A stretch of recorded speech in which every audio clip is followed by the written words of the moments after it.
Hey, welcome. Have you ever wondered why you can scroll through social media for an hour without even thinking about it, but getting to the gym feels like climbing Mount Everest? Well, today, we're going to get into the science of exactly that. We'll look at why some habits are just so hard to resist, and this is the cool part, how we can use that same programming to build the habits we actually want. So it all boils down to this one question, right? Why do we find ourselves mindlessly doing things we know aren't great for us, while the good habits, they feel like they take so much willpower? The answer, it turns out, has way less to do with self-control and a whole lot more to do with your brain chemistry.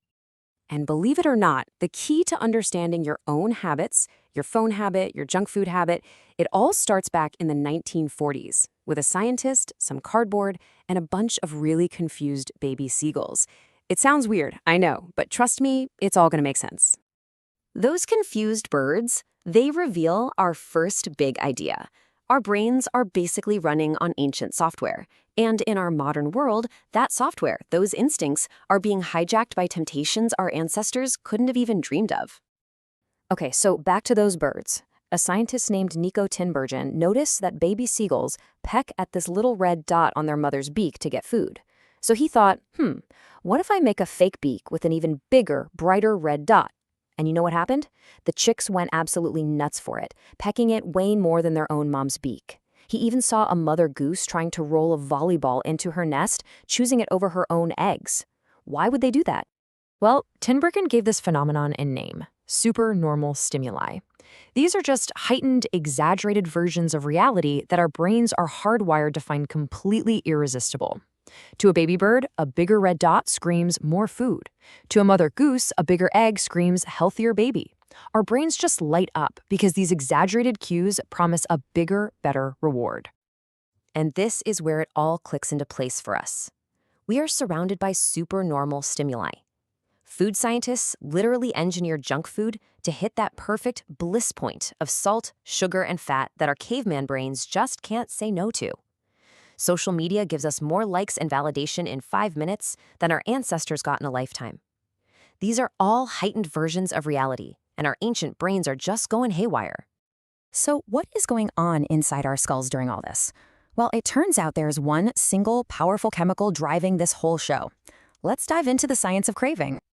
And that chemical is dopamine. Now, for a long time, we thought dopamine was the pleasure chemical, but it's actually more like the motivation or desire chemical. It's the thing that gets you to get up and do something. Every single highly addictive behavior is tied to a huge spike in dopamine. Now, here is the most important part, the absolute key takeaway. Dopamine isn't released when you get the reward, it's released when you anticipate it. Think about it. A gambler gets that dopamine hit before they place the bet, not after they win. It's the wanting, the craving, not the having that actually drives our behavior. And this graph shows it perfectly. See that huge spike at point B?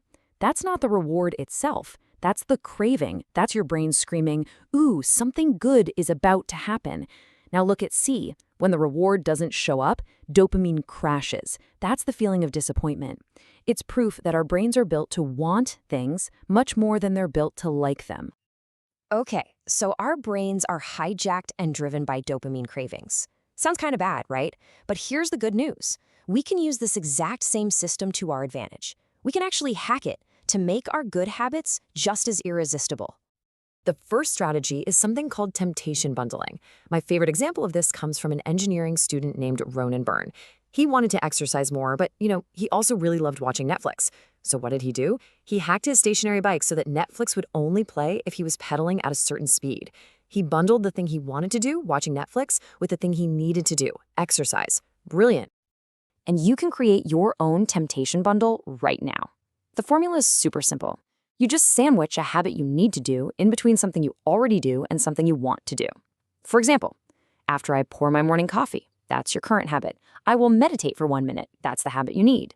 Then, after I meditate for 1 minute, I will check Instagram. That's the habit you want. See? You're using the promise of the thing you want to pull you through the thing you need.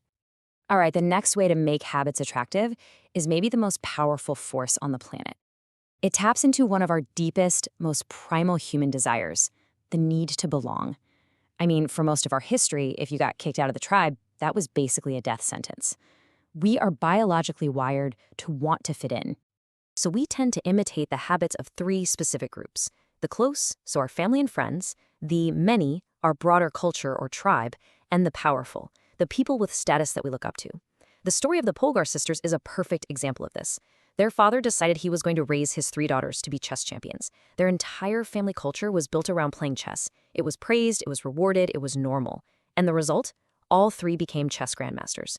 Why? Because in their world, playing chess was the most attractive thing you could possibly do. And the pull of the many is just as powerful. So in these famous experiments, people were shown a card like this and asked a simple question: which line on the right matches the one on the left? The answer is obviously C, right? I mean, it's not a trick question. But when a group of actors in the room all started saying the wrong answer, something incredible happened. Nearly 75% of the real participants went along with the group at least once, even though they knew it was wrong. We would literally rather be wrong with the crowd than be right all by ourselves. So the lesson? If you want to build a habit, join a culture where that habit is the normal behavior.